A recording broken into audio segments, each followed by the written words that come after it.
the Guyana sa Skanagoa is in a time of transition again, where it was squeezed to death out of the people. And now it's coming out. Now it's the children of the people who were choking them who are now caught in a catch-22 here of not a catch-22, a paradox of something that exists but's not supposed to exist, where parents are killing their children. They're looking into the eyes of their children, and their children are looking into the eyes of their parents. And this is the paradox. And this is where now the machine breaks, because the parent who's stuck into killing their child because of commodification, their mind is going to snap. And when their mind snaps and their child is grasping for breath, there is going to be something that is a fatalistic decision of life and death. And it's up until this point, they have been killing. And when you get to this point of a fatalistic decision of life and death, that which has been killing is, even though we may not believe this, is going to be compelled to sacrifice itself in order to save its own children. There is a point, not of realization, but there is a point of finalization of all the wrongs that have been done will come to a reckoning. And the reckoning has begun a couple of months in the summertime. We identified reckoning has begun. And this is where people's children will pay the price. But what is actually happening is we're in the time of 7 dancers. The time of the 7 dancers is where the children rose above us and kept going separated from the corruption of their parents. Now, the time of the 7 dancers is a story that is told of what happened. But what people don't know today is of who tells the story. Who could tell the story of the 7 dancers? Only the 7 dancers could tell the story of the 7 dancers. The parents who were left crying because they left the longhouse, because they left law, those parents were left crying as they watched their children evolve away from them, because the children will not want to be any part of their corruption. And so, the time of the 7 dancers is a time of evolution. And this evolution is the equivalent of a lobster or a snake shedding its skin, an animal shedding its skin. That is evolution. That in the meantime we feel pressed, we're compressed, we're feeling like it's the end of the world, like we're gonna die, like every part of us is in final stages or something, until that dead is shed off of us. And this is when it is identified in the 2-headed serpent prophecy, that the children will be cut out of the serpent's belly, and all of the people who are consumed will come back into the living. Now, this is, of course, only their children.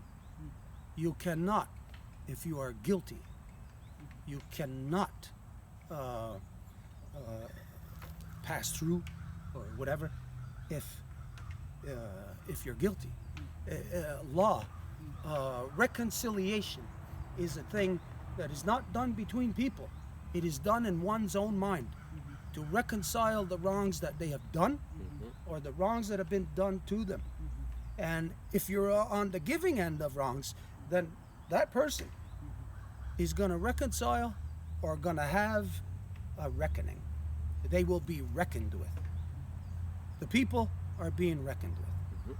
And so this is part of the people being reckoned with. There was a corruption of coming out of colonization and turning it back into recolonization. And so I'll say that from here, that the Ganyangahaga are no longer going to recognize the recolonization. We will put forward the reconstitution of themselves. And the only way this will happen is if we acknowledge it, we actually demand it. We demand the truth of the people of Haiti. and the truth of everything that has been done to them, and not only for them, but this means then it is a rolling back of the colonization, the genocide that From has the happened Ahawak, worldwide. all those. I say Nyalagoa for you bringing this today. I'm gonna give you a big one. I'm there. gonna utilize this in the way that law tells me to utilize it. So if anybody's gonna be offended by this being over this, then they're gonna have to come and debate this with me. They're gonna have to present publicly why I should continue to recognize this, when this is the original decolonization, and this one is recolonization. So this one is going to be, this is the reckoning. This is the setting straight of things without the people themselves reconciling. Now, all the people of Haiti, of this descent, this identity, will have to reconcile this. Because now the Ganyangahaga here in Turtle Island are recognizing the law of this, the constitution of it, and the truth. We do not go by white man's law. We go by the law of our Mother Earth. Guyana Rasada Skanagoa.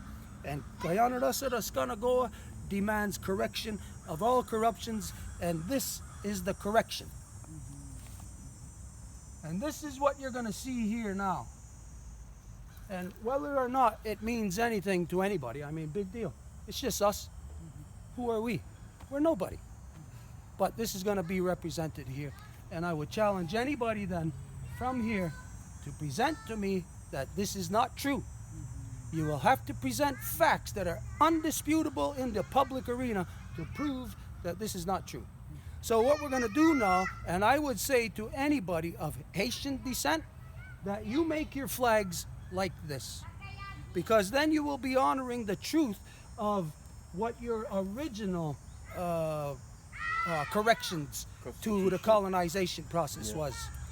And even then you might discover, even if that was corrupted, you get to that and then you will be able to address anything that was there.